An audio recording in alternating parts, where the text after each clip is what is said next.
नमस्कार साथियों, स्वागत है आपका अपने YouTube channel the institute of mathematics में। मैं हूं प्रिंस कुमार। हम लोग जो है इस क्लास में पढ़ने वाले हैं प्रॉफिट एंड लॉस, लाभ और हानि के बारे में। तो चलिए, लॉस को पढ़ने के लिए हमें इस चैप्टर में कुछ टर्म्स की जरूरत पड़ती है जिसको हमको समझना बेहद ही जरूरी होता है। तो चलिए हम लोग एक एक करके समझ लेते हैं कि ये टर्म्स क्या होते हैं। जब भी हम प्रॉफिट एंड लॉस, लाभ और हानि के सवाल को बनाएंगे तो ये कुछ ऐसे टर्म्स होते हैं जो बार बार हमारे सवाल में आते हैं। तो सबसे पहले इनको समझ लेते हैं कि इनका मतलब क्या होता है, ये क्या कहते हैं। तो सबसे पहले लाभ और हानि को बनाते समय हमारे कंसेप्ट में आता है, हमारे क्वेश्चंस में आता है क्रय मूल्य। क्रय मूल्य का मतलब होता है cost price. Cost price that means जिस मूल्य पर, जिस प्राइस पर हम किसी सामान को परचेज करते हैं, जिस कीमत पर हम किसी सामान को खरीदते हैं, वह प्राइस हमारा क्या कहलाता है, क्रय मूल्य कहलाता है, या फिर से जो सो कॉस्ट प्राइस कहलाता है।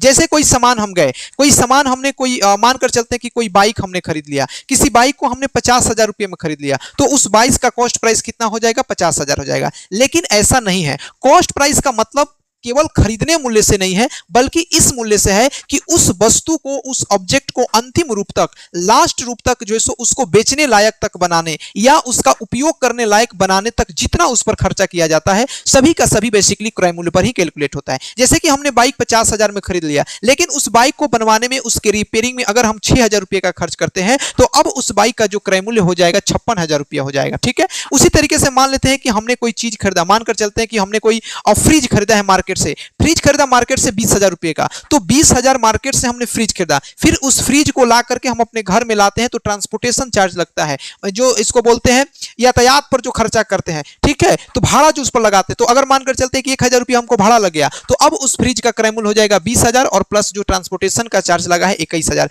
यानी कि किसी भी वस्तु का, किसी भी ऑब्जेक्ट का क्रय मूल्य से यह तात्पर्य है कि उस वस्तु को, उस ऑब्जेक्ट को अंतिम रूप तक, लास्ट तक जो है सो उसको बेचने लायक तक बनाने में उस वस्तु पर जितना खर्च किया जाता है, सभी का सभी क्रय मूल्य पर कैलकुलेट होता है। आई होप कि आप इस बात को समझ गए होंगे। और क्रय मूल्य को हम लोग किससे डिनोट करते हैं, सीपी से सूचित करते हैं, या फिर से जो सो एससीपी से डिनोट किया जाता है।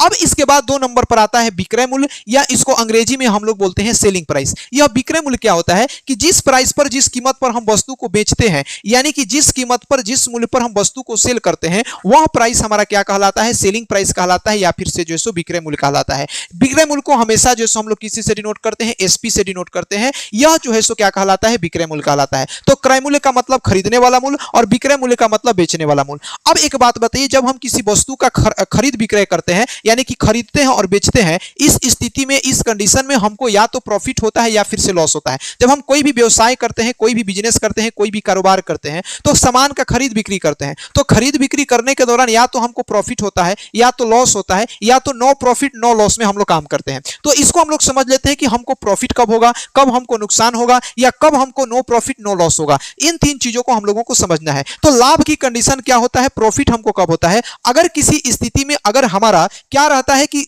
सेलिंग प्राइस ज्यादा रहता है और कॉस्ट प्राइस कम रहता है। कहने का मतलब सीधी तात्पर्य है कि अगर हम किसी सामान को, किसी वस्तु को कम दाम में खरीद करके ज्यादा दाम में बेचते हैं, यानी कि अगर हमारा सेलिंग प्राइस अधिक हो और कॉस्ट प्राइस कम होता है, ऐसी स्थिति में, ऐसी कंडीशन में हमको जो है सो क्या होता है, प्रॉफिट होता है या फिर से लाभ होता है। तो लाभ होने की कंडीशन क्या होता है, अगर हमारा क्या हो जाए, सेलिंग प्राइस ज्यादा हो और कॉस्ट प्राइस कम हो, मतलब किसी सामान का खरीदने वाला मूल्य कम हो और बेचने वाला मूल्य ज्यादा हो, ऐसी स्थिति में हमको उस वस्तु में क्या होता है, प्रॉफिट दिखाई देता है या फिर से लाभ होता है। अगर हमको प्रॉफिट निकालना हो, लाभ निकालना होगा, तो हम क्या करते हैं, सेलिंग प्राइस में से कॉस्ट प्राइस को क्या करते हैं, माइनस कर लेते हैं। जैसे हम मान लेते हैं किसी वस्तु को हमने 500 रुपये में खरीदा है, किसी वस्तु का कॉस्ट प्राइस जो 500 दिया हुआ है, और उसको हम क्या करते हैं कि 700 रुपये में बेच देते हैं। किसी सामान का कॉस्ट प्राइस 500 रुपया है और 700 रुपये में उसको बेच दिया जाता है, तो ऐसी स्थिति में जो हमारा प्रॉफिट होगा, लाभ होगा, वो हो जाएगा कितना का, 200 रुपये का लाभ हो जाएगा। यानी कि सेलिंग प्राइस में से कॉस्ट प्राइस को क्या कर देंगे, घटा देंगे। आई होप कि इस बात को आप समझ गए होंगे कि लाभ कब होगा।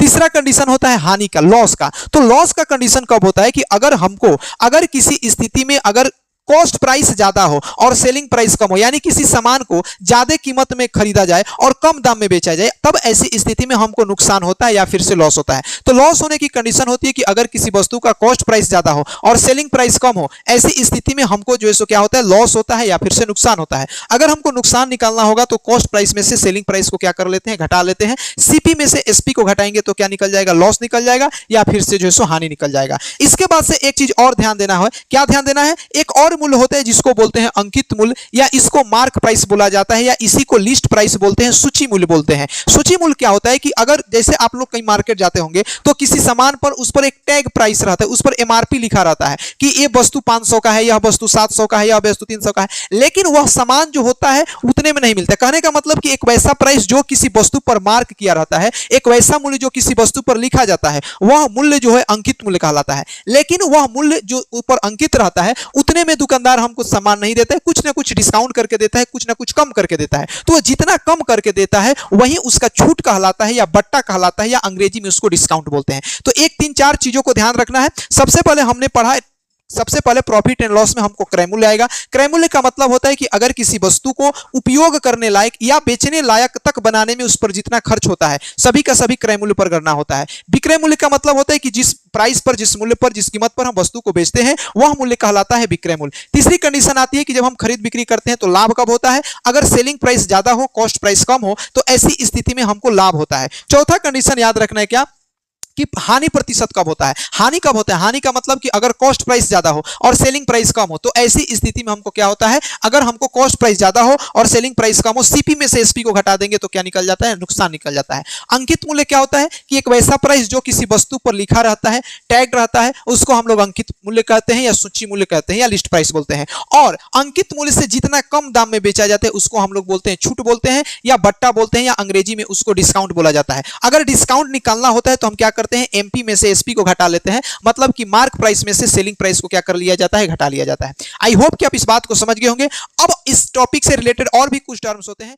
प्रॉफिट परसेंट और लॉस परसेंट क्या होता है? देखिए, प्रॉफिट हमने निकालना सीख लिया है कि लाभ कब होगा। तो लाभ निकालने की कंडीशन होती है कि सेलिंग प्राइस में से कॉस्ट प्राइस करके हम लोग लाभ निकालते हैं। लेकिन अगर लाभ प्रतिशत या हानि प्रतिशत निकालना होगा तो एक बात सीधी क्लियर है कि हमको जब भी प्रॉफिट परसेंट या लॉस परसेंट निकालने के लिए कहा जाए तो हर हाल में हम क्रय मूल्य पर गणना करते हैं, कॉस्ट प्राइस पर कैलकुलेट करते हैं। तो लाभ प्रतिशत अगर निकालना होगा तो लाभ प्रतिशत बराबर होता है लाभ गुणे 100 बटा क्रय मूल्य। लाभ प्रतिशत बराबर होता है लाभ गुणे 100 बटा क्रय मूल्य, या प्रॉफिट परसेंट बराबर होता है प्रॉफिट इंटू 100 अपॉन सीपी के बराबर होता है। हानि प्रतिशत अगर निकालना होगा तो हानि प्रतिशत बराबर होता है हानि गुणे 100 बटा क्रय मूल्य, या लॉस इंटू 100 अपॉन सीपी के बराबर होता है। तो ये कुछ टर्म्स थे जिन टर्म्स का हम लोग जब प्रॉफिट एंड लॉस के जब क्वेश्चंस को बनाएंगे तो उसको जो है सो हम लोग इन सभी चीजों का हम लोग क्वेश्चन यूज करेंगे। फिर वहां पे आपको समझने में बहुत ज्यादा दिक्कत नहीं होगा। तो आई होप कि आप इस बात को समझ गए होंगे। फिर हम लोग नेक्स्ट वीडियो में इसके बेसिक क्वेश्चन से स्टार्ट करते हुए एडवांस पोर्शन तक पहुंचने का काम करते हैं। आज के लिए इतना ही रखते हैं। जय हिंद।